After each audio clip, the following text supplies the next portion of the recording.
conectarse, ¿sale? Bien. Ok. Para comenzar entonces, ¿qué recuerda usted de la última clase que tuvimos? ¿En qué nos quedamos?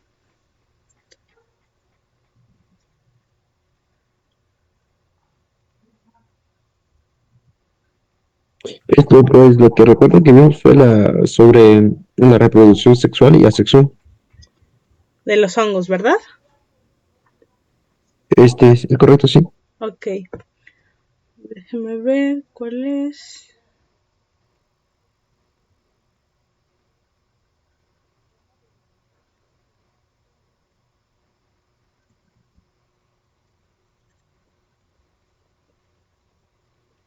Déjeme ver si es este o...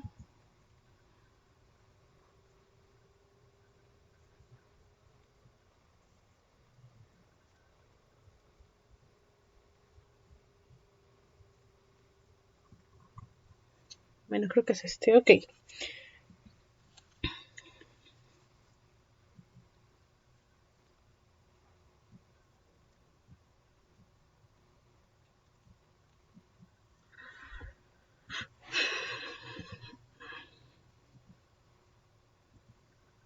Me dice, por favor, cuando ya pueda ver la pantalla compartida. Sí, se ve. Gracias. Entonces, pues bueno, seguimos con las generalidades de los hongos. Ya vimos qué es un hongo, las características principales de estos, cómo están formados, quién los estudia, cómo se alimentan. Y entonces estábamos viendo la reproducción fúngica. Estábamos viendo que, pues bueno, los hongos, pues para empezar, hay diferentes tipos, ¿no? No solo son hongos aquellos que tienen un cuerpo detallado como tal, como los que vemos a veces en los libros, en el bosque. También tenemos mohos y tenemos levaduras. Y pues bueno, veíamos que las levaduras, por ejemplo, se reproducen de manera asexual, es decir, no hay recombinación genética. Y de una levadura, de una célula de levadura, va a salir un chipotito, se van a desarrollar por medio de yemas, de gemación. Y entonces, como vemos en esta imagen, desarrollan una yema, una chiquita, va saliendo poco a poco, hasta el momento de que se separan completamente. Vemos que esta, por ejemplo, está teniendo varias yemas, 1, 2, 3, 4, ¿no? Mínimo. Bueno, parece que están, quién sabe si es de esta célula o de esta, pero el caso es que tiene más de una, ¿no? Entonces van saliendo, se van reproduciendo y van saliendo nuevos organismos, como vemos acá.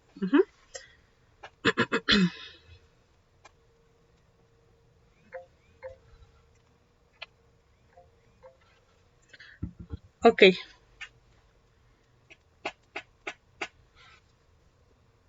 bien. Entonces, pues bueno, estas son las levaduras. Esa es una de las reproducciones asexuales. En el caso de otros hongos, ellos se pueden reproducir de dos maneras, tanto de forma sexual como de forma asexual. Recordemos que cuando estábamos viendo las generalidades de los hongos, pues ellos tienen pequeños filamentos llamados hifas, por las cuales ellos van creciendo, se alimentan y se reproducen. Entonces veíamos que tenemos tres tipos de hifas, ¿no? Hifas divididas por septos, esta membranita es el septo, y entonces aquí va saliendo el hongo y va a salir una nueva, y aquí va a ser otro septo, ¿no? Y así sucesivamente va a ir creciendo el hongo, mediante sus hifas. La otra, y bueno, en cada hifa, en cada septo, en cada parte, va a tener un núcleo, aunque pues van a tener algunos, no todos, van a tener entre las paredes celulares un pequeño orificio por donde van a poder pasar los organelos.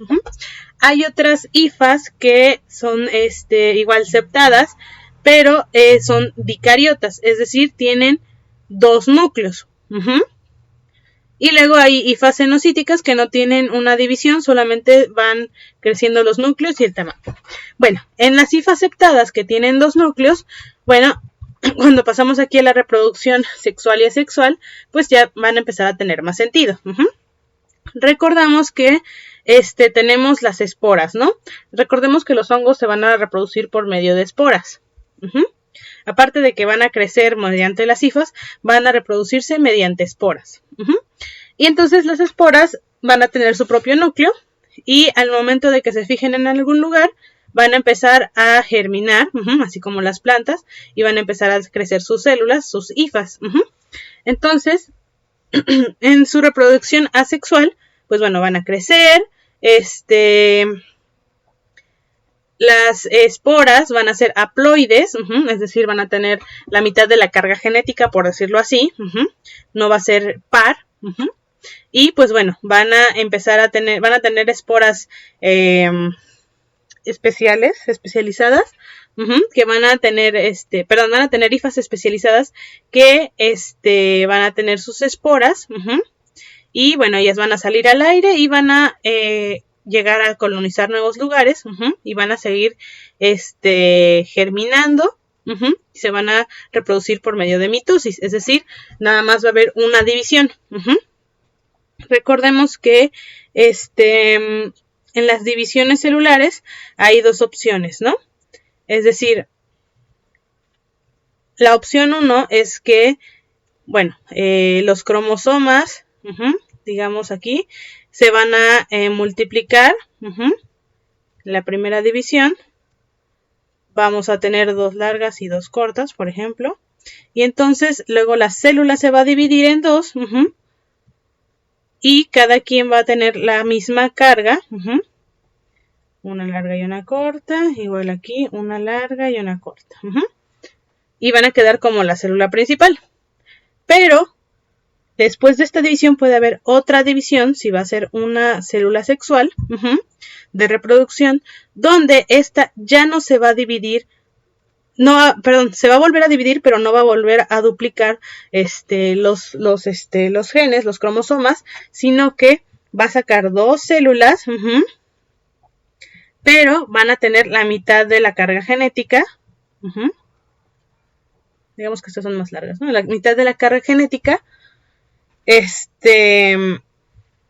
Y van a esperar estas células a que se junten con otra célula que tenga igual mitad de carga genética de otro organismo, para que puedan juntarse en una sola célula, los núcleos se unan y entonces ya podamos tener una célula completa nuevamente. Entonces aquí digamos que tienen como la mitad, ¿no? Llega como la mitad de siempre van a tener como la mitad de los cromosomas, por decirlo así. Y bueno, van a dividirse nada más por mitosis, es decir, van a tener como sus cromosomas completos, por decirlo de alguna manera, ¿no? Pero la otra opción es que, pues bueno, siga nuestra espora y entonces, por medio de hormonas en el aire, se van a dar cuenta que hay otro hongo compatible, otro organismo compatible para reproducirse. Entonces, ellos van a generar filamentos especiales para poder reproducirse. Y al momento se van a juntar y van a hacer una célula que va a tener 2 núcleos. Van a ser dicariotas. Entonces, recordemos que el citoplasma es como el líquido en donde van a nadar los organelos, el núcleo, etc.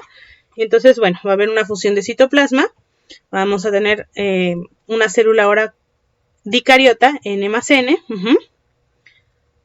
Y entonces esos núcleos no se van a funcionar todavía durante la plasmogamia. Las células se van a seguir reproduciendo y van a seguir teniendo cada una 2 núcleos. Por eso vamos a tener el micelio dicariota. Y entonces van a llegar después a una etapa diploide mediante la cariogamia, en donde estos 2 núcleos entonces sí se van a funcionar. Es decir, aquí, aunque parezca matemática básica, no lo es, porque en no es lo mismo n más n que 2n. Aquí los núcleos se van a ver divididos y aquí van a estar mezclados. Entonces, bueno, va a llegar algún punto en donde los núcleos se van a ir juntando poco a poco hasta el momento en que se van a fusionar, ¿no? Y entonces van a llegar a un núcleo cigoto 2n. Van a tener ahora sí la carga genética, digamos, total, ¿no? Total, pero en el doble, por decirlo de algún modo, ¿no? Después van a llegar a la meiosis y entonces este 2n va a volver a dividirse en 4. Es decir, va a tener mitosis, que va a hacer que se dividan, es decir, que se multipliquen y luego que se dividan. Perdón, que se multiplique el núcleo y luego va a haber una meiosis en donde se va a volver a dividir. Y entonces vamos a salir con 4 núcleos y se van a liberar las esporas. Ya va a haber recombinación genética, pero ahora vamos a tener cada una con 1n. ¿Por qué? Porque este 2n se va a multiplicar, le digo, va a quedar como 4n, y luego se va a dividir para que cada uno quede como n. Este es n, n, n, n. Digamos que n no es una letra en este caso, es una carga genética. Entonces, generalmente están con una carga genética en la reproducción asexual cuando se juntan dos que son compatibles para reproducirse, van a quedar como 2n, pero no 2n en total, sino n más n. Después se van a reproducir, perdón, se va a juntar, se va a mezclar el núcleo y ya va a quedar como 2n. Después se van a multiplicar y va a quedar como 4n para después, al momento de liberar las esporas mediante la reproducción sexual, porque hay recombinación genética, otra vez van a quedar otra vez como n, como un solo n. ¿Sale? Bien. Entonces, hay algunos grupos de hongos, como dice aquí. Bueno, este proceso se le va a llamar cariogamia, ¿no? Resulta en una célula que contiene un núcleo diploide conocido como núcleo cigoto. Y bueno, en algunos grupos el núcleo de cigoto es el único núcleo diploide. Jamás va a volver a haber un núcleo diploide, siempre van a ser haploides. Es decir, solamente en este momento van a ser un núcleo 2n. Ya después de ahí, siempre van a ser n. Y para pasar a 2n, en algún momento van a tener que ser n más n. Bien. La segunda parte, bueno, como algo más que se puede saber de aquí es que en los dos filos fúngicos más grandes, es decir, los dos grupos fúngicos más grandes, que son los ascomicetos y basidiomicetos, ocurre la plasmogamia. A ver, permítame, déjame ver si es esta, 12. Esto ya está corregido. Ah, no, ya. Bueno, va a ocurrir la plasmogamia. Aquí, donde se van a juntar las células y los núcleos, pero no se van a fusionar. Pero la cariogamia, es decir, cuando hay una fusión de ellas, de los dos núcleos diferentes, no va a ocurrir inmediatamente. En los grupos de hongos más grandes, sí ocurre la fusión de la célula, pero no del núcleo, hasta más adelante. Durante el tiempo, el núcleo permanente separado, el núcleo va a estar separado dentro del citoplasma fúngico. Es decir, dentro de la célula del hongo va a mantenerse separado los núcleos. Y las hifas que contienen dos núcleos genéticamente distintos pero sexualmente compatibles dentro de cada célula se van a decir dicariotas, como lo vimos ahí arriba, ¿no? Más atrás. A esta condición, como les decía, se le conoce como n más n en lugar de 2n porque el núcleo no está fusionado, ¿no? Y las hifas que van a tener solo un núcleo por célula se les va a decir como monocariotas, y entonces si tienen dos se les dice dicariotas. Y bueno, cuando estemos estudiando hongos, que haya una etapa dicariota al momento de reproducción, nos va a decir si son o no ascomicetos y basidiomicetos, porque los hongos pues pueden ser un poquito más confusos de estudiar, y entonces si lo tiene, podemos decir que sí son ascomicetos o basidiomicetos. Si no lo tiene, no es de este grupo, pertenece a otro. Bueno, de estos grupos pertenecen a otros. Bien.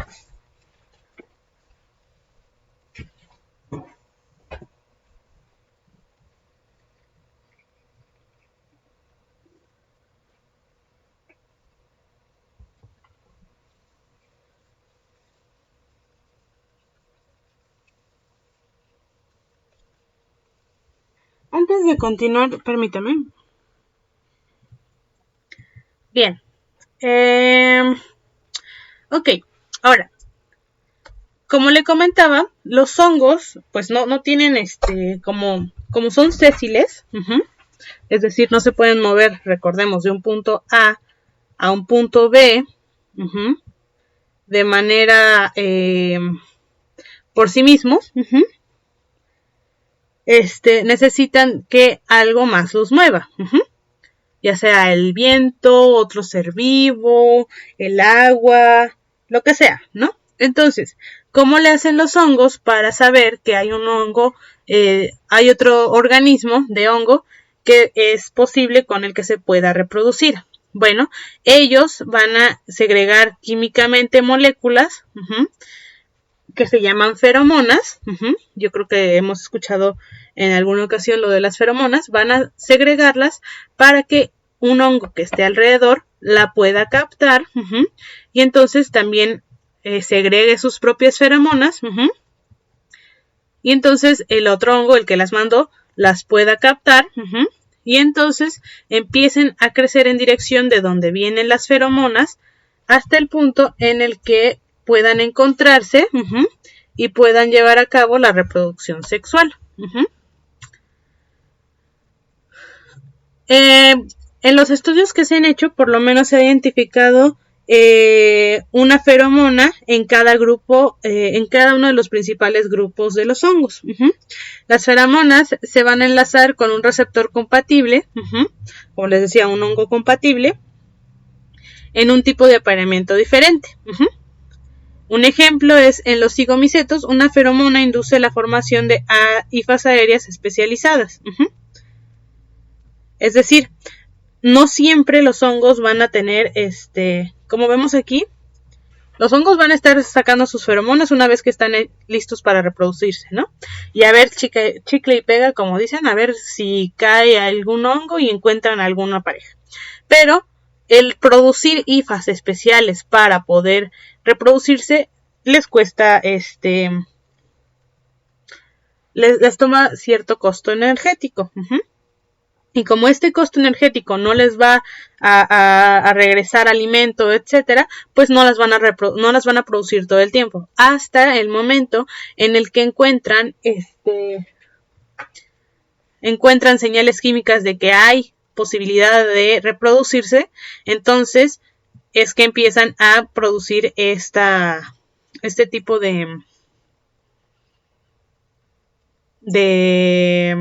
¿cómo se llaman? De hifa, ¿no? Hasta que pueden producir este tipo de hifa y entonces ya para llegar hasta su destino y poder reproducirse. Hay otra feromona que hace que las puntas de las hifas aéreas de las hifas que son compatibles para el apareamiento puedan crecer hacia la otra y se fusionen antes de la reproducción sexual, como le decía.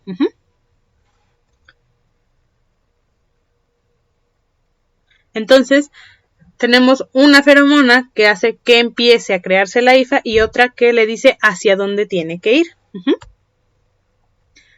Bien, entonces básicamente más o menos son las formas de reproducirse de los hongos, de manera asexual o de manera sexual, que es un poco más compleja, y pues uno diría, pues ¿para qué tanto, no? Recordemos que la variación genética trae ciertos beneficios, entre ellos mejor resistencia, mejor colonización, entre otras cosas.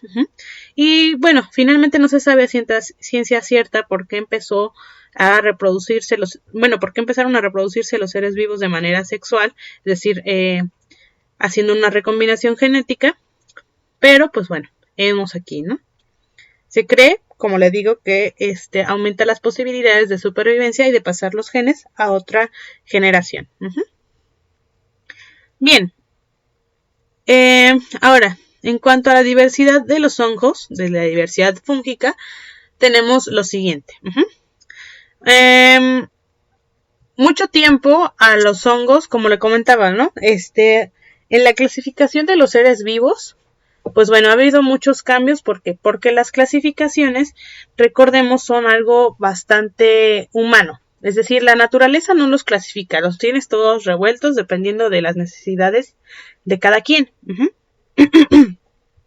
¿Quién nos va a dividir? ¿Quién nos va a clasificar? Bueno, nosotros los seres humanos, porque nos gusta hacer ese tipo de cosas y porque vemos algunos beneficios, ¿no? en ello. Entonces, mucho tiempo a los hongos se les clasificó en el reino vegetal, en el reino de las plantas.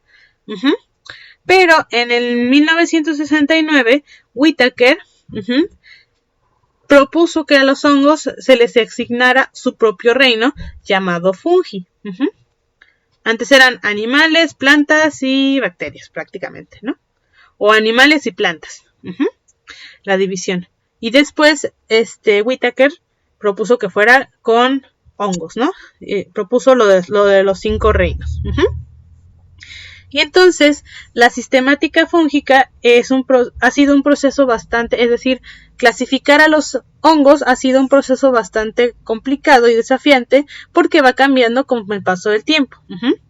Por ejemplo, los mohos mucilaginosos y los omicetos antes se clasificaron como hongos, pero ahora se asignan al reino protista. Es decir, antes se creía que estaban en cierta clasificación y actualmente se les puso como el reino protista, o sea, estos organismos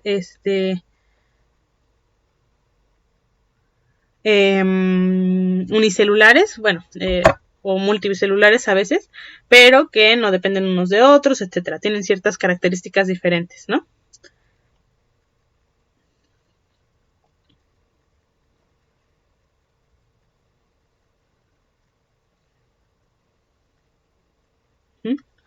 Y entonces, los hongos mucinaginosos son estos. Estos que parecen como una espumita. Antes, pues tienen su nombre, ¿no? Como hongo mucinaginoso. Y ahora se les clasifica en el reino de los protistas. Y lo mismo con estos. Estos son los omicetos. Más microscópicos. Y pues bueno, se les clasifica ahora en otro lado. Y pues bueno, actualmente podemos estudiarlos así. Puede que después cambien. O puede que después se reafirme que sí se encuentran entre los protistas, ¿no? De mientras, pues tenemos que trabajar con lo que tenemos, prácticamente.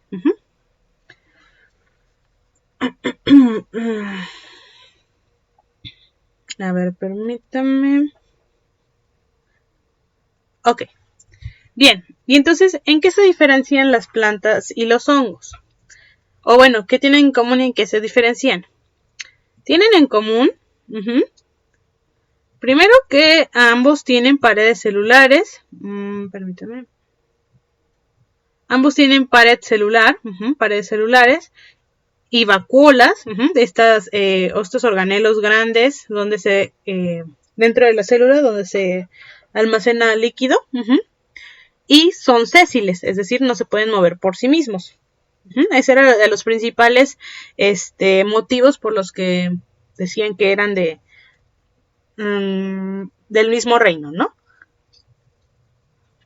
La otra cosa en la que se parecen es que muchos tipos habitan en el suelo. No siempre en el suelo, pero muchos sí.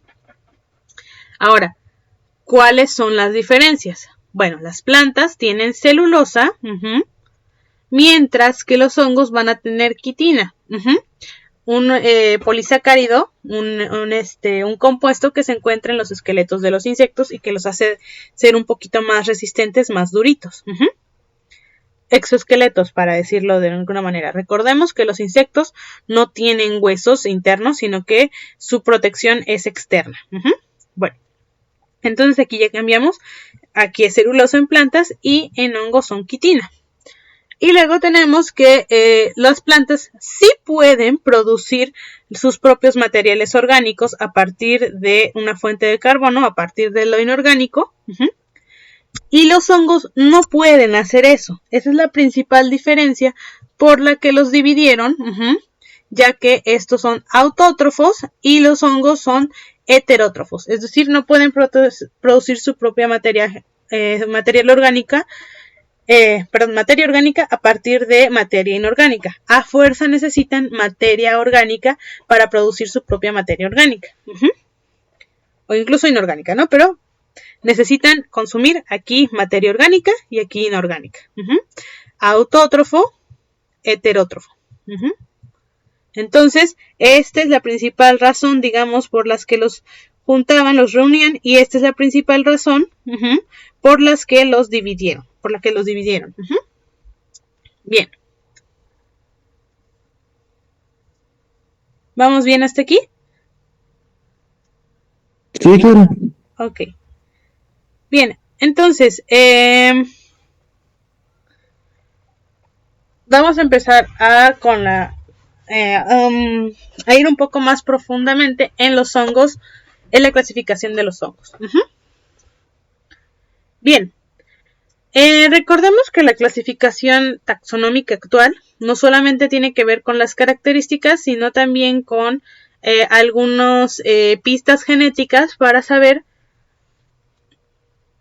cuáles son los antepasados que tienen en común y ver a quiénes se parecen más. ¿Por qué es importante saberlo? Recordemos que cuando estábamos viendo esta parte de evolución es que nosotros los organismos, las características, bueno, primero, cuando clasificamos es por características, ¿no? Si decimos que queremos clasificar, no sé, una lapicera, entonces podemos decir que los sacapuntas van en un lado, los lápices en otro y las gomas en otro. ¿Cuáles son las características para decir lápiz? Larguito y que se puede escribir con ellos. Para hacer sacapuntas, más pequeño y que puede sacar punta, ¿no? Es filoso. Y para gomas, que son igual pequeños, pero pueden borrar. Lo mismo con la clasificación de los seres vivos. Tienen características que van a hacer que estén en un lado o en otro. Estas características, entonces recordemos, van a venir de sus antepasados. No van a tener una característica así de la nada, sino que va a ser herencia de sus antepasados. Al ser herencia de sus antepasados, recordemos que las características de los organismos que tienen actualmente son aquellas que les permitieron vivir en el ambiente anterior. Entonces, pues bueno, por eso es que dependiendo de los clados, vamos a ver si estamos más emparentados con un grupo o con otro. Entonces nos dice que el ancestro común de todas las plantas, hongos y animales se cree que fue una protista flagelada primitiva.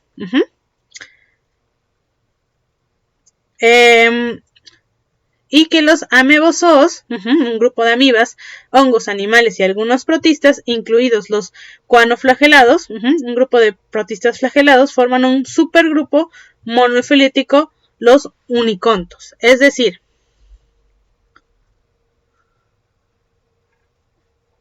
que pertenecemos a un grupo más grande. Es decir, que tenemos características más parecidas y estamos más emparentados. Entonces, los hongos están primero más emparentados con los animales, luego con las plantas y luego con otras protistas y otras amibas. Y ya después con el resto de los demás seres vivos. En este supergrupo de los unicontos, no unicornios, unicontos, el clado opistocontos, que tienen los cuanoflagelados, animales y hongos, pues bueno, va a ser en donde se va a encontrar los hongos, ¿no? el reino fungi.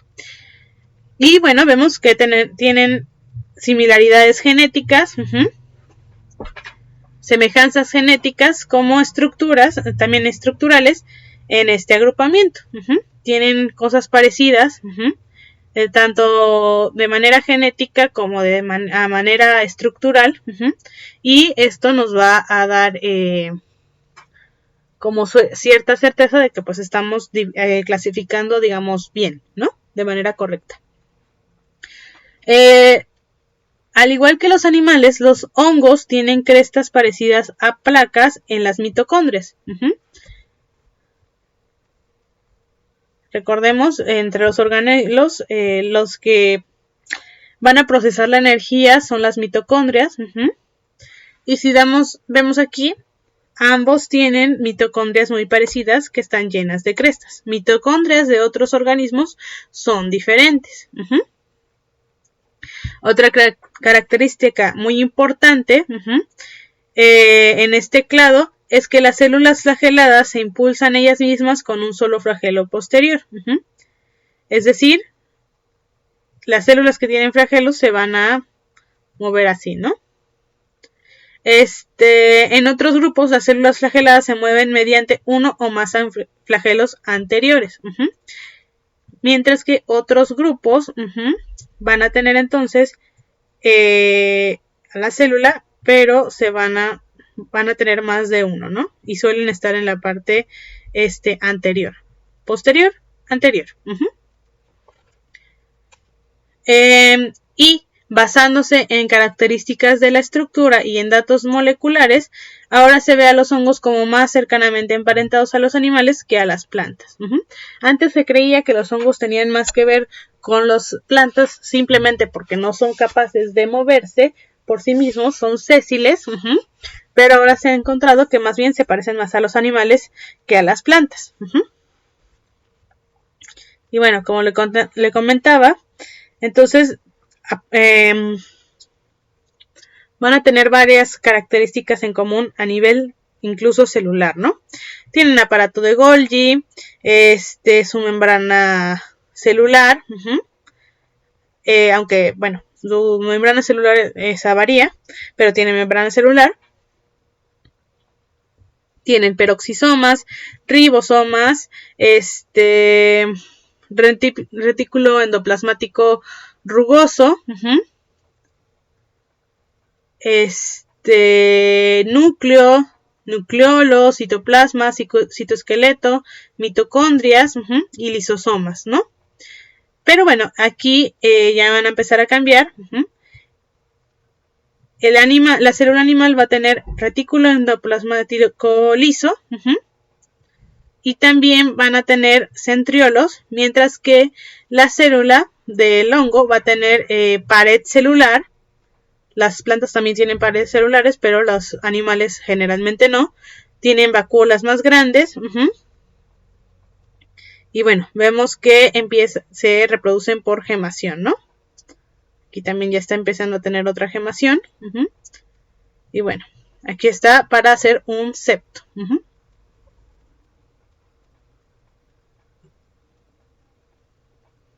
Bien. Ok.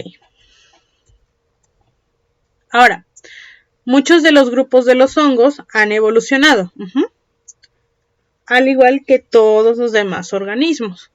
La mayoría de los hongos que se han fosilizado, porque sí también se han fosilizado, no han existido, pero más bien han compartido su existencia con dinosaurios y otros organismos que vivieron antes.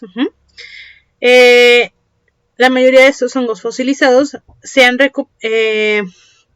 que se han encontrado hasta actualmente son microscópicos, ¿no? Hay algunos que sí se han encontrado que no son tan pequeños, pero la mayoría son microscópicos. Un ejemplo son las esporas de hongo fosilizadas y que se han encontrado en un ámbar con más de 225 millones de años de antigüedad. Y fósiles de hifas, fósiles de los filamentos de los hongos que se asocian con cianobacterias o algas, quienes se asocian con cianobacterias o algas y son hongos, recordemos que son los líquenes. Y se datan de más de 550 millones de años de antigüedad. Pero también se han encontrado algunos, la mayoría son microscópicos, pero sí algunos fósiles fúngicos grandes como las setas, ¿no? Como las que solemos comer o ver en las caricaturas.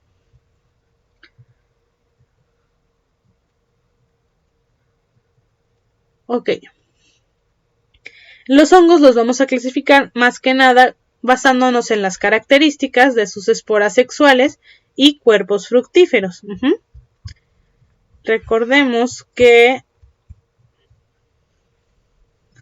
este es el cuerpo fructífero, la parte que podemos ver. Entonces, mediante esto y sus esporas, que son para reproducirse de manera sexual, vamos a poder dividirlos en uno u otro tipo.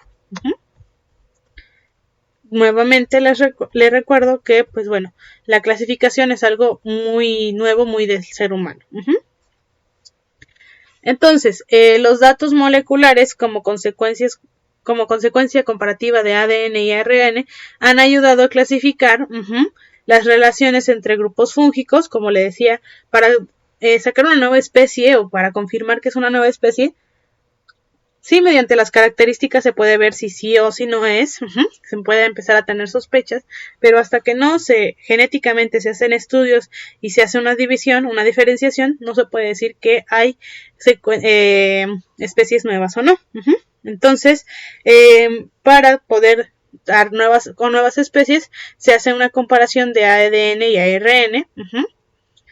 Y en la actualidad, muchos micólogos asignan a los hongos a 5 grupos principales. Se cree que son 5 grupos principales de hongos, que son la Citridemicota, Zygomicota, Glomeromicota, Ascomicota y Basidiomicota. Los que estuvimos viendo hace rato, que decíamos que eran los más grandes, son el Asco y el Basidiomicota. Y constantemente hay un cambio en la clasificación.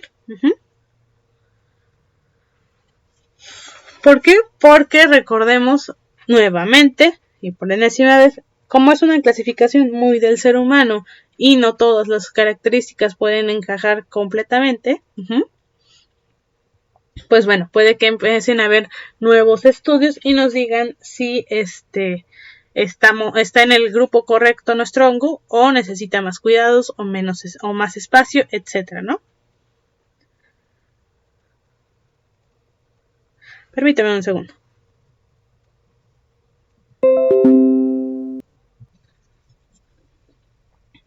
Ya, gracias por su paciencia. Entonces, perdón, hay un constante cambio en la clasificación, ¿no? ¿Por qué? Pues porque siempre obtienen diferentes características, siempre van a, entonces pueden quedarse ahí o pueden cambiar, ¿no? E incluso muchos hongos, como mencionaban, pueden cambiar de ser hongos a protistas e incluso podrían cambiarlos a animales, ¿no? Como ha ocurrido también con la clasificación de los animales y muchos de los seres vivos. Pero bueno, ok. ¿Cuál es el punto? Pues bueno, saber características, usos, etcétera, ¿no? Y pues sumar al acervo del conocimiento del ser humano. Bueno. Entonces, ¿cuáles son algunas de las características de los filos de hongos actualmente reconocidos? Recordemos... Ay, ¿dónde está? A ver.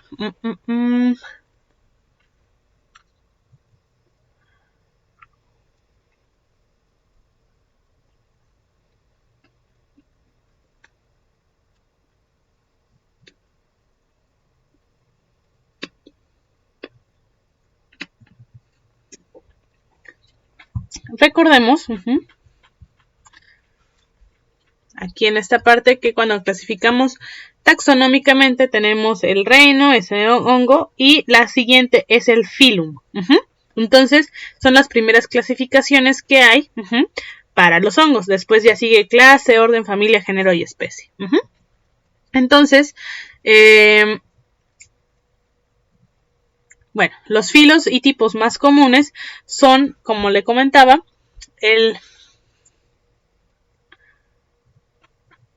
los el filo Chytridiomycota, que son los Chytridiomycetos, el filum Zygomycota, que son los Zygomycetos, los Glomeromycota, el filum Glomeromycota, que son los Glomeromycetos, los Ascomycota o Ascomycetos, y el filum Basidiomycota, o que son los Basidiomycetos o hongos clava. Ok, y aquí nos dan algunas características generales de ellos. La primera es que, nos dan algunos ejemplos de los Chytridiomycetos. Tenemos el género Alomyces, que se ven más o menos así. Vamos a acercarnos un poquito más. De los zygomycetos, algunos tipos comunes son el moho negro del pan y los microsporidios, que se clasifican con los zygomycetos. Los glomeromycotas son estos que parecen como que tienen varias ramificaciones. Los ascomycotas son aquellas levaduras, el mildiu polvoriento, algunos otros mohos. Una cosa es el moho negro del pan y otra cosa son otros mohos, ¿no? Los colmenillas y las trufas. Y finalmente en los basidiomycetos, están las setas, hongos de repisa, vejines, rollas y tizones. Entonces nos damos cuenta que tienen un montón de formas diferentes, variadas, y pueden tener como la misma forma, pero ser clasificado en uno u otro grupo diferente. Ahora, ¿cómo es su reproducción asexual en cada grupo? Bueno, en los Chytridiomycetos se reproducen de manera por zoosporas flageladas diploides. Ellos sí tienen 2N, 2N, producidas por mitosis en zoosporangios, es decir, tienen sus propias células, células para mantener sus esporas. Y la reproducción sexual son gametos flagelados, aquí son zoosporas, aquí son gametos flagelados, haploides, o sea, nada más N, en algunas especies, no en todas. Y otras características es que son zoosporas haploides, las que son zoosporas pero son N, aquí son 2N, y tienen un flagelo. Aquí las N son producidas en esporangios latentes y forman un talo haploide. El talo, recordemos, es ¿no? Como en la patita. Ok. Vamos a regresar acá rápidamente. Ay, ¿dónde está? Bueno, luego lo vemos. Ok. Bien. En cuanto a los zygomycetos, ellas son esporas haploides, eso sí son N, y son producidas en esporangios también.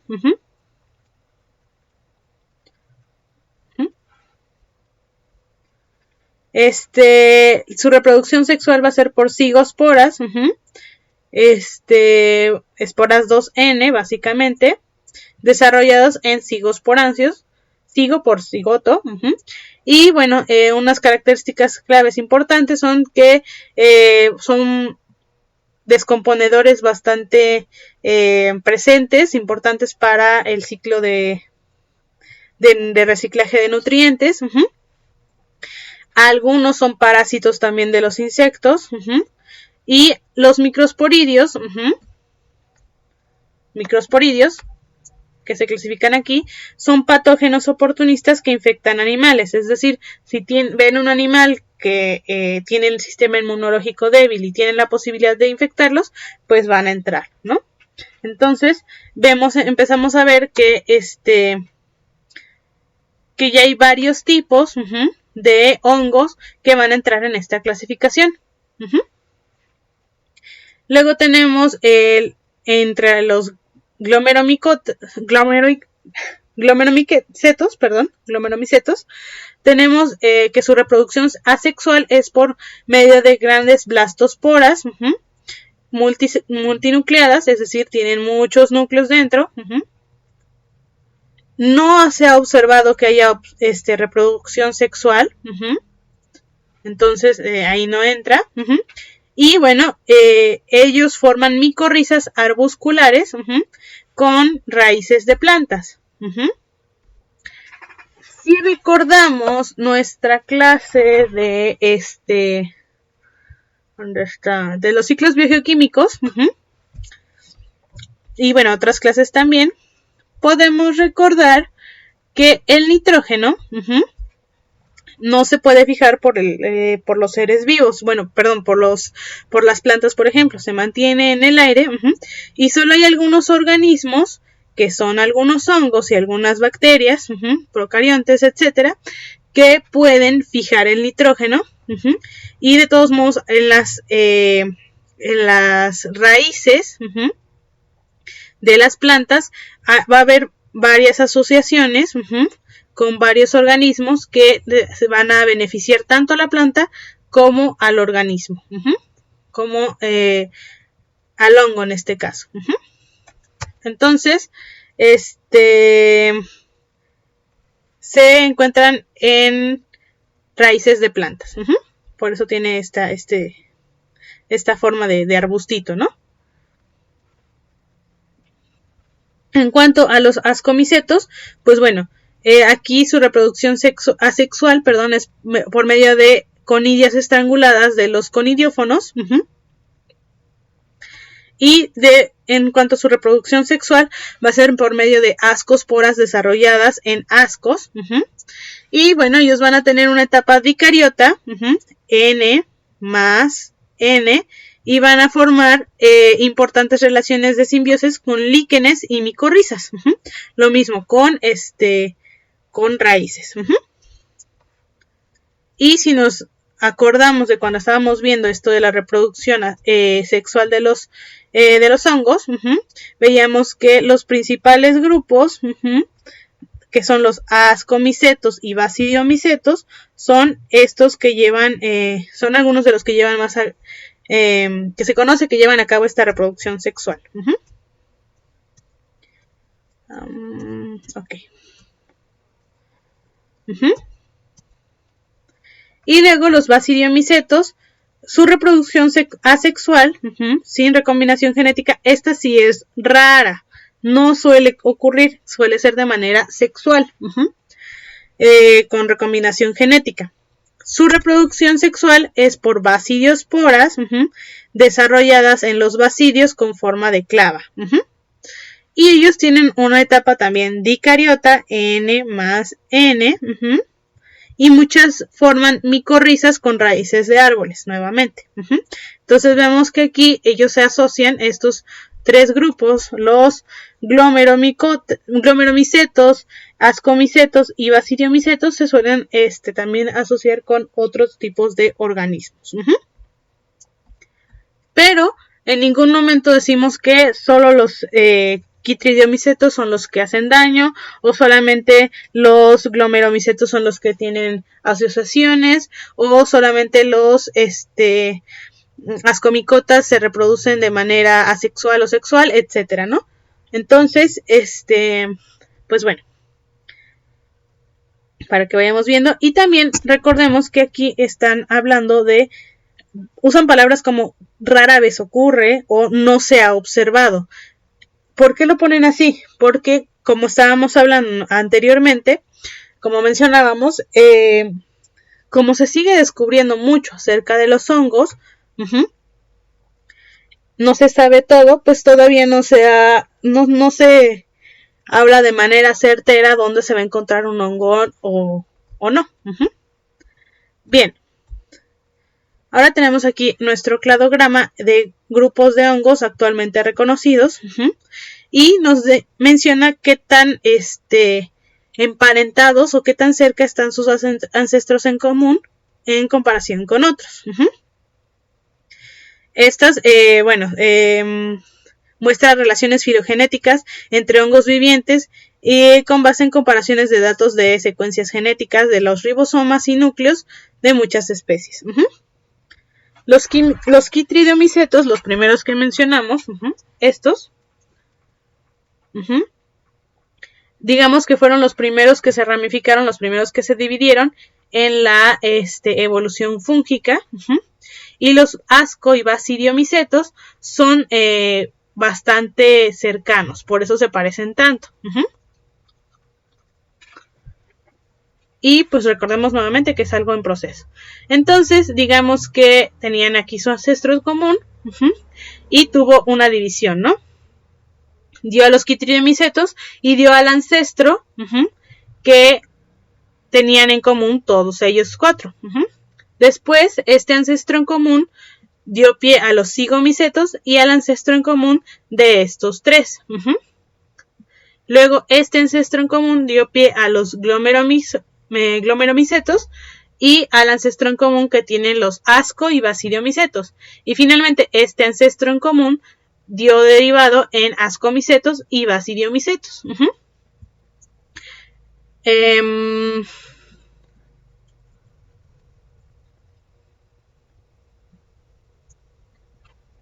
Bien, entonces el grupo como tal ha existido mucho antes que, por ejemplo, estos grupos como tal. Antes eran otro grupo. Y bueno, esto nos explica también por qué ellos se parecen más entre ellos que con estos hongos. Bien, y lo mismo. Después de esta división, empezaron a perder los flagelos. Por eso ya vemos, estos sí tienen flagelos, pero estos no.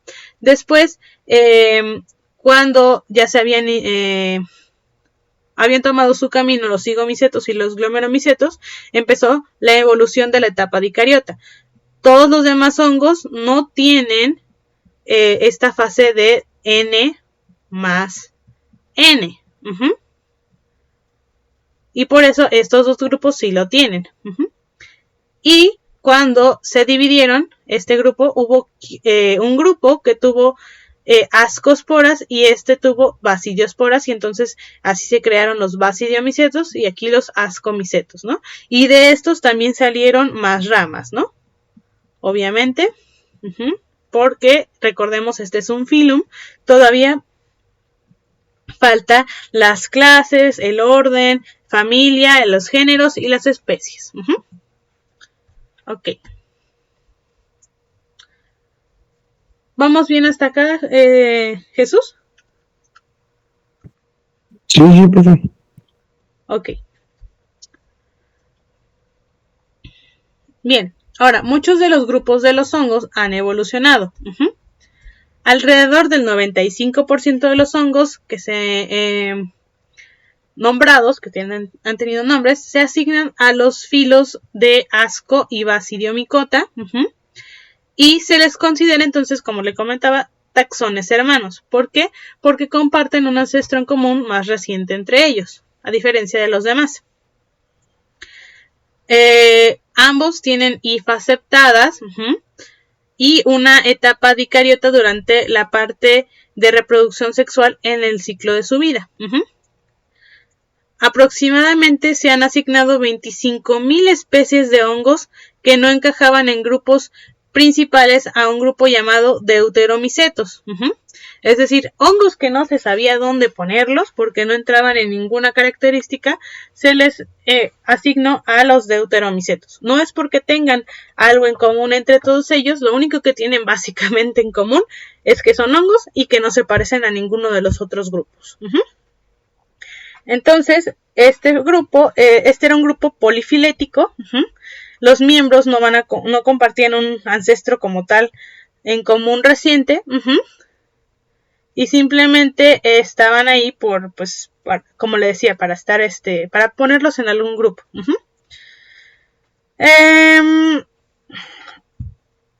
Y bueno, de todos modos, sí se les metió en ese grupo porque sí tenían de todos modos alguna otra característica, como que si no se observaba que tuvieran alguna etapa sexual en el ciclo de su vida, algunos de estos hongos también dejaron de tener la habilidad para reproducirse sexualmente,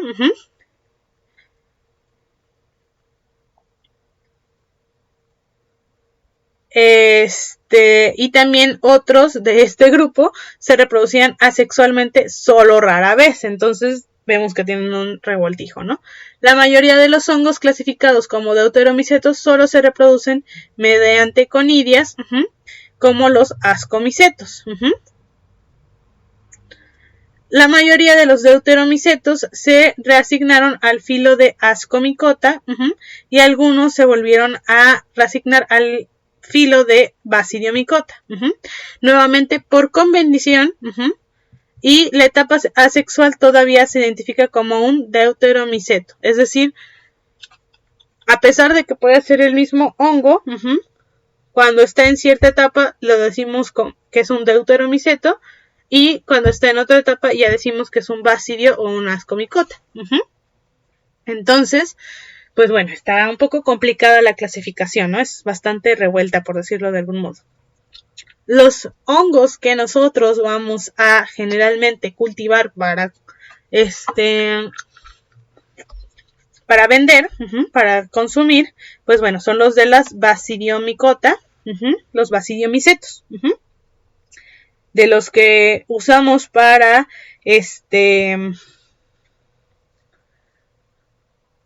hacer pan o cualquier otro tipo de alimentos, son los ascomicota, y el resto, pues bueno, tienen sus otras funciones, ¿no?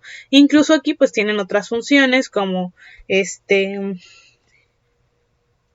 otro papel en la cadena, ¿no? Algunos infectan plantas, animales, otros alimentos echados a perder, etcétera, etcétera.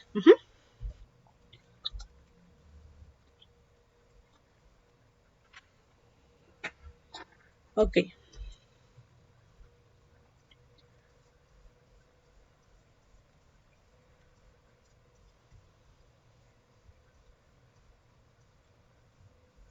Bueno, entonces vamos a la parte de los quitridiomicetos, que son la primera clasificación. Ellos van a tener entonces esporas flageladas, con colitas, con flagelos. Y bueno, antes se consideraron a los quitridiomicetos como protistas parecidos a los hongos, es decir, como células con sus flagelos y que parecían hongos pero que no eran hongos. Y eran similares a los oomicetos. Recordemos, los oomicetos antes se clasificaban como hongos, pero ahora están en el reino protista. Entonces, pero cuando se han hecho estudios genéticos, nos han dado a conocer que sus características estructurales y moleculares hacen que estén entre las 1000 especies de quitridiomicetos miembros del reino fungi, es decir, están más emparentados tanto estructural como molecularmente con los hongos que con los protistas.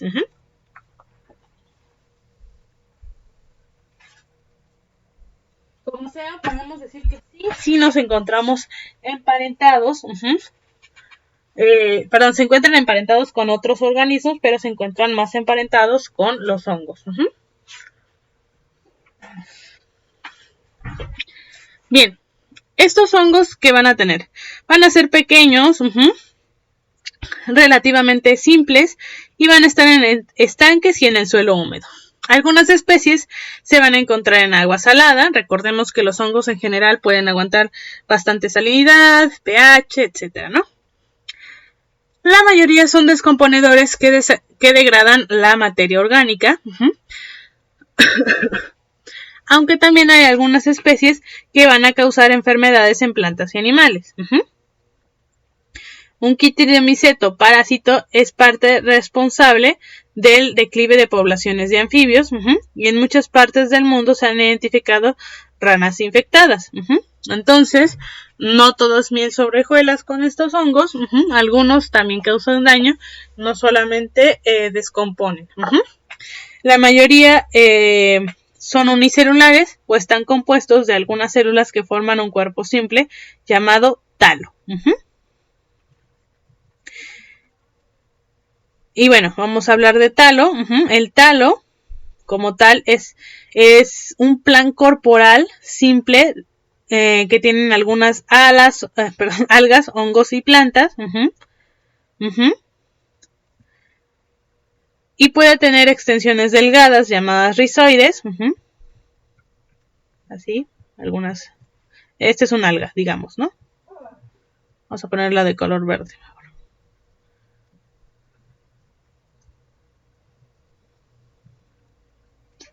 Un alga. Un alga. Y va a tener algunas extensiones ya delgadas llamadas rizoides, que lo van a sujetar a alguna fuente de alimento y van a absorberlo. Seguramente este alimento se va a encontrar en el sedimento. Entonces vamos a ponerlo aquí. Talo. Hongos.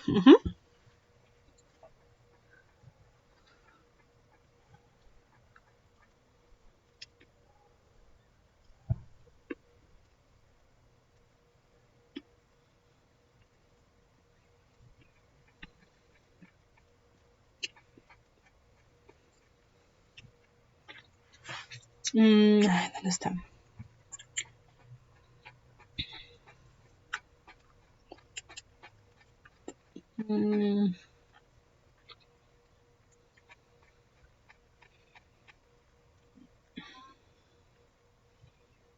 Bueno, básicamente es pues el cuerpo del hongo, ¿no? Bien. Entonces va a ser pues bueno, el cuerpo del hongo. Y es algo bastante sencillo que tiene algo que los fija a la superficie de donde van a alimentarse. Y bueno, son los únicos hongos que tienen células flageladas. Y sus esporas tienen un solo flagelo posterior. En la mayoría de estos, como recordamos arriba, se creían que antes estaban con los ¿cómo se llaman? Con los protistas, pero bueno, finalmente no. Y en la mayoría de estos no se ha identificado reproducción sexual. Las especies que se reproducen sexualmente tienen gametos flagelados. Entonces, a pesar de que el hongo como tal no se ha flagelado, las especies que se reproducen de manera sexual de este grupo tienen gametos flagelados. También las de los otros grupos. Ok, entonces aquí tenemos una pequeña foto de un Chytridium miceto. Y pues bueno, vemos que estos son 5 micras, entonces no es tan pequeñito, pero tampoco es tan grande. Es bastante pequeño. Y bueno, vemos aquí cómo tiene su forma de un talo cenocítico redondeado y rizoide ramificado que hace que parezcan raíces. Tenemos aquí nuestro talo, es y sus raíces.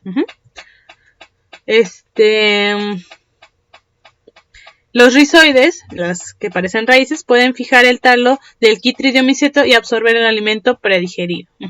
Entonces, aquí teníamos el ejemplo del alga que está con sus pequeñas raíces, el talo, y aquí el talo es redondo con sus pequeñas parecidas a raíces, ¿no? Extremidades que parecen raíces. Bien.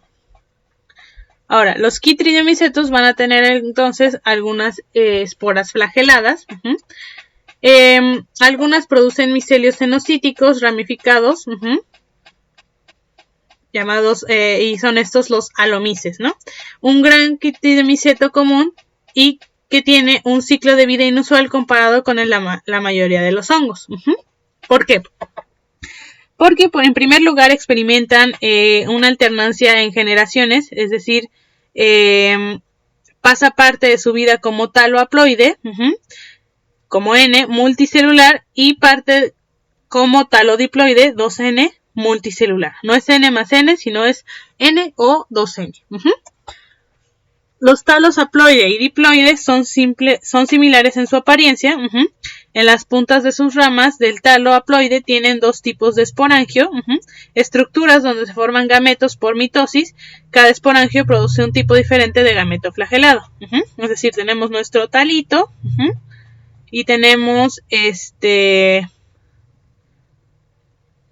los, ¿cómo se llaman estos?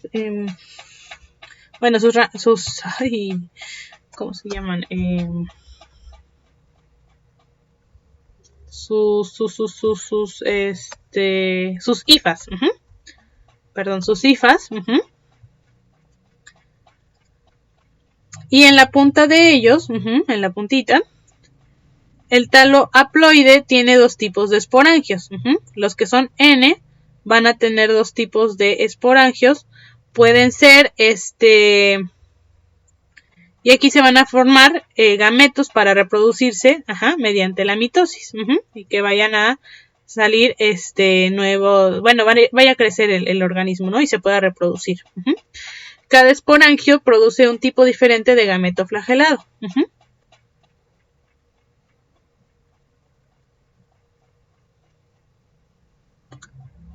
Ok. Cada tipo de gameto segrega una feromona que atrae al otro tipo. Es decir, unas segregan una feromona. Y otro puede tener, vamos a dibujar a otro, que está por acá.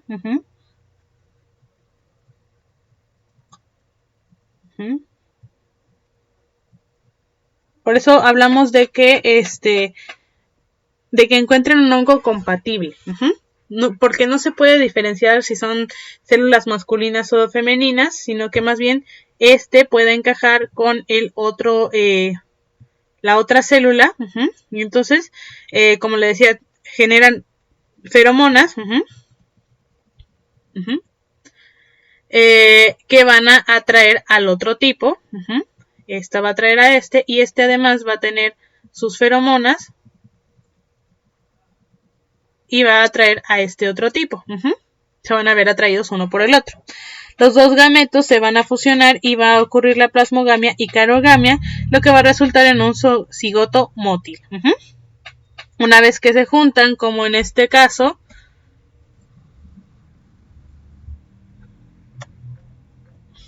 aquí en la plasmogamia, va a haber un cigoto mótil, es decir, un 2N, que se va a poder mover.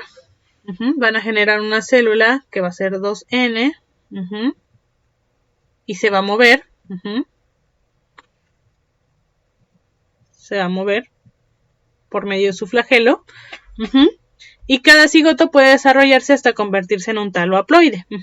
Es decir, va a llegar a algún lugar a colonizar, y una vez que colonice va a empezar a tener sus propias hifas, y las células se van a convertir de 2N a N nuevamente. En algún momento. Ok. El talo porta dos tipos de estuches de esporas, los zoosporangios y los esporangios latentes. Los zoosporangios van a producir zoosporas flageladas, por eso se llama zoo. Recordemos que zoo es de animal, y van a tener las esporas flageladas que se van a mover para hacer nuevos talos diploides. Entonces, se les llama zoosporas porque recordemos que una de las características de los animales es que ellos se pueden mover de un punto A a un punto B, mientras que los hongos son sésiles. Pero en este caso sus esporas, como sí se pueden mover pero siguen siendo de un hongo, son esporas, pero esporas como animalizadas, por decirlo de alguna manera, porque pueden mover a la espora, al organismo, de un lado al otro, ¿no? Pero solo a la espora. El resto del hongo ya se va a mantener fijado en donde estaba.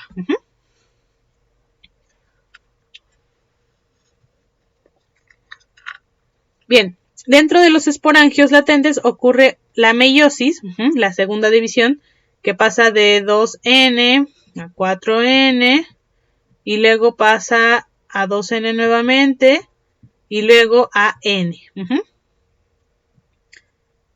Aquí es una sola célula. Aquí van a ser 2 células y aquí 4 células. Bien.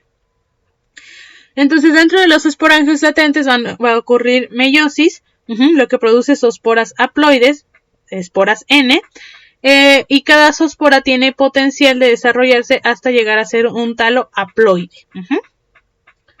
La evidencia molecular sugiere que los quitridiomicetos probablemente fueron el grupo fúngico más primitivo en evolucionar, y estos producen células flageladas que en alguna etapa de su historia de vida, y estas características de los sistemáticos rastrean hasta la protista, ayudó a que pudiéramos encontrar que tenemos en común una protista, que fue el ancestro común de todos los opistoconos. Bien, ningún otro grupo fúngico, ningún otro grupo de los hongos tiene células flageladas.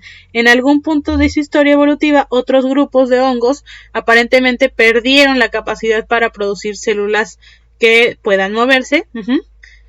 Puede ser que alguno que otro durante la transición de los hábitats acuáticos a los terrestres haya ocurrido, ¿no? Y entonces vemos aquí. Estamos con los quitridiomicetos.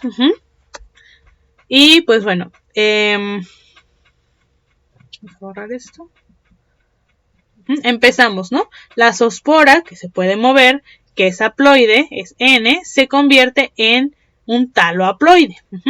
Entonces va a ir aquí nuestra zoosporita, va a moverse y va a colonizar.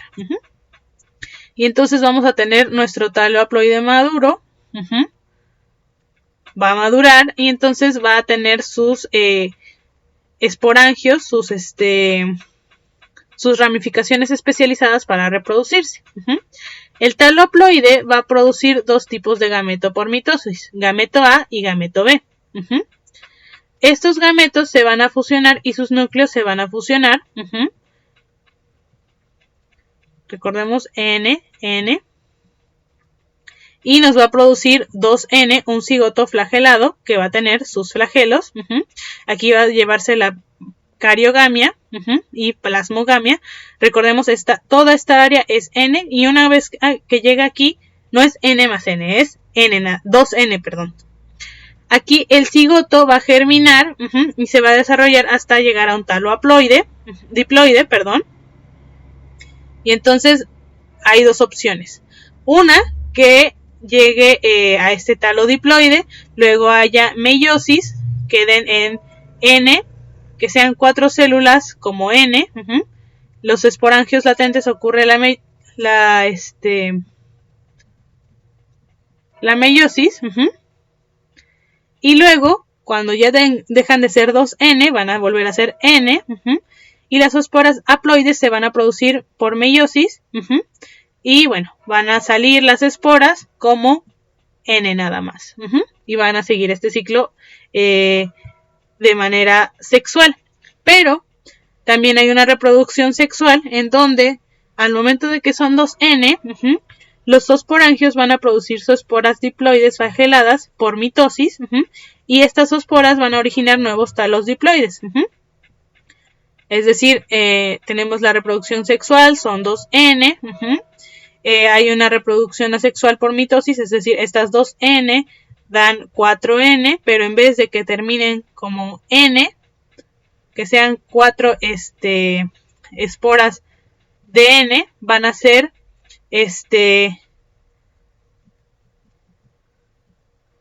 2 esporas de 2N. Este es el primer paso, el segundo donde se multiplican, y en vez de ser el tercer paso donde damos 4, nos dan 2 de 2N cada uno. Bien, vamos a llegar hasta aquí con los quitridiomicetos, que son la primera clasificación, y la siguiente clase vamos a ver a los zigomicetos, y ojalá podamos acabar con la clasificación de los hongos. Ok. Bien, ¿hasta aquí alguna duda, joven? ¿Hasta aquí alguna duda, Jesús? No, profe, por el momento no. Ok. Está un poquito, pues es bastante información. Es más que nada para conocer a los hongos. Lo que hay solo algunos puntos que son pues examinables, pero es importante pues que conozcan por lo menos un poquito acerca de la diferencia entre las clasificaciones de los hongos, ¿sale? Entonces, pues bueno, gracias por estar en la clase, que tenga un excelente fin de semana, cuídese mucho, nos vemos la próxima clase y recuerde si surge alguna duda para la próxima clase o no puede estar, le pido que dé aviso porque son pues poquitos y para que veamos cómo nos organizamos, ¿sale? Que tenga una excelente tarde. Bueno, noche ya, ¿no? Sí, sí, claro, profe, ya me aviso, ya. Bueno, igual que vos, excelente noche y gracias.